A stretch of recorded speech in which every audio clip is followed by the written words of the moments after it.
Question है कि अवतल दर्पण में सिद्ध करें कि F बराबर R/2। तो सबसे पहले एक अवतल दर्पण बना लेते हैं इस तरह का। ये अवतल दर्पण है, ठीक है। और यहाँ से एक मुख अक्ष गया है, इसका ये ध्रुव हो जाएगा। ध्रुव को हम लोग P कहते हैं, इसको हम फोकस कहते हैं, इसको हम लोग वक्ता केंद्र कहते हैं, ठीक है। ये अवतल दर्पण जो होता है अंदर की ओर धंसा होता है। ये बाहर वाला साइड है, ठीक है, लेकिन ये अंदर की ओर धंसा होता है ना अवतल दर्पण।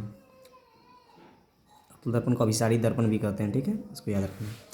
अब क्वेश्चन ये कह रहा है कि कोई वस्तु है ना, जिसको हम मान लेते हैं कि कोई वस्तु है, कहीं भी है, वो आई। जब भी मुख्य अक्ष के समांतर कोई वस्तु आती है तो वो फोकस को काटते हुए निकलती है, इतना तो पता होगा, ठीक है। बस एक ही लाइन बनाना है ए बराबर R/2 प्रूफ करने के लिए, ठीक है। तो हम कुछ देर के लिए एज्यूम कर देते हैं कि ये ए है और ये पॉइंट जो यहाँ पर कटा है वो हमारा क्या है, बी है, ठीक है। ये फोकस है तो ध्रुव से फोकस के बीच की दूरी F कहलाता है ना, और ध्रुव से वक्ता केंद्र के बीच की दूरी R कहलाता है, कैपिटल R कहलाता है, ठीक है। और कुछ देर के लिए हम ये मान लेते हैं कि इस तरह की समांतर रेखा यहाँ से आई जो इसको फोकस को होकर काटी है।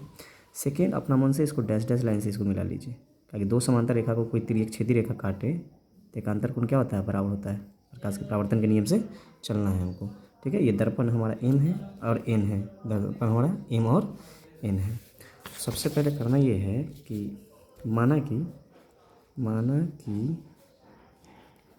MN एक अवतल दर्पण है, ठीक है। और जिसमें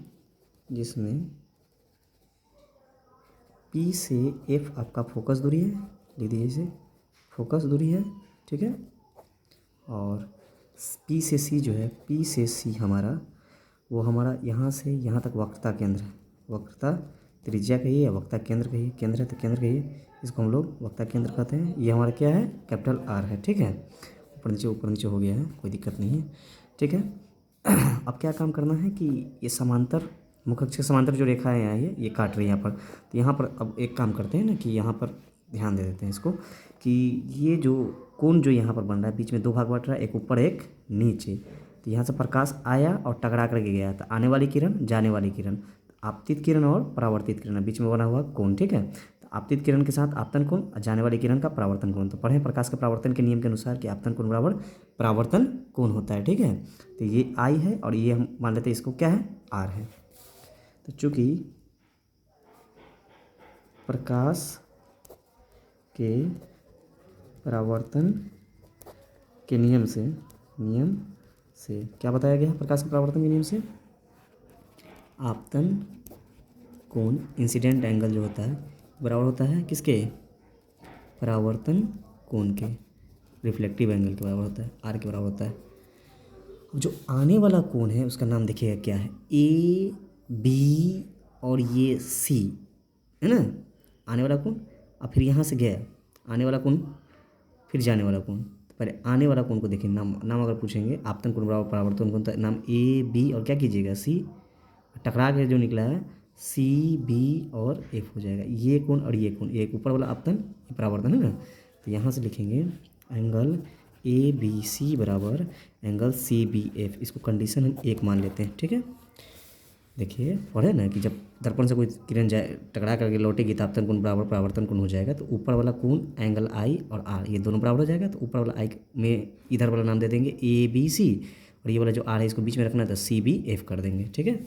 अब और ध्यान से देखिए, तो ये रेखा और ये रेखा समांतर रेखा है, और समांतर रेखा को कोई तिर्यक छेदी रेखा काटता है तो पढ़े हैं कि लाइन के ऊपर का लाइन के नीचे के बराबर होता है, मतलब एकांतर कोण बराबर होता है। तो ऊपर वाला I है तो ये भी क्या हो जाएगा, I हो जाएगा, ठीक है। तो हम लिख सकते हैं कि हमारा AB किसके समांतर है, चूँकि AB हमारा समांतर है CP के। तो AB समांतर CP के, इसलिए एकांतर कोण क्या होंगे, एकांतर कोण बराबर होंगे।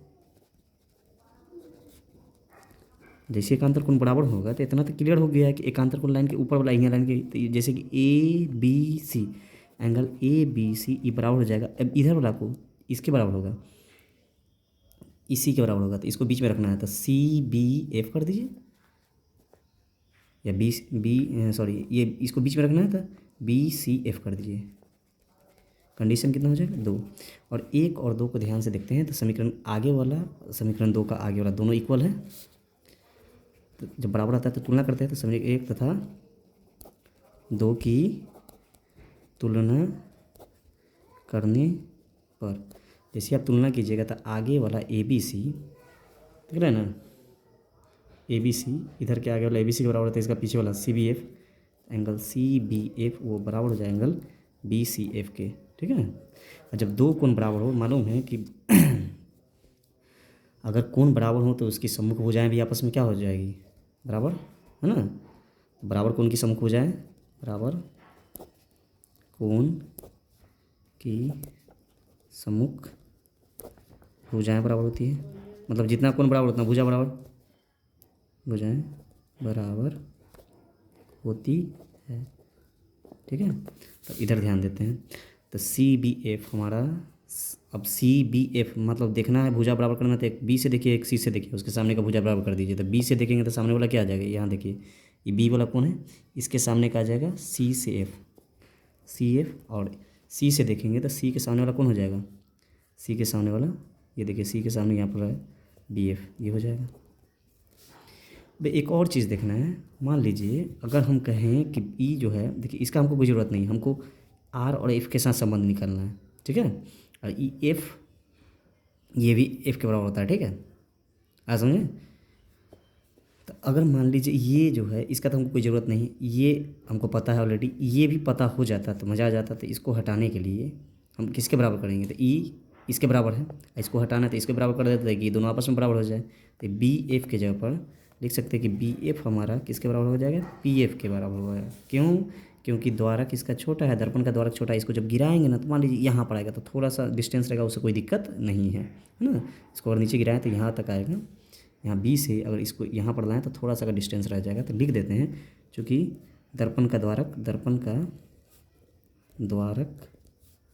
छोटा है इसलिए दोनों बराबर हो जाएगा। तो हम कह सकते हैं कि सी एफ के जगह पर अब हम बी से एफ न लेकर के पी से एफ लेंगे, तो सी एफ बराबर क्या हो जाएगा, पी एफ हो जाएगा।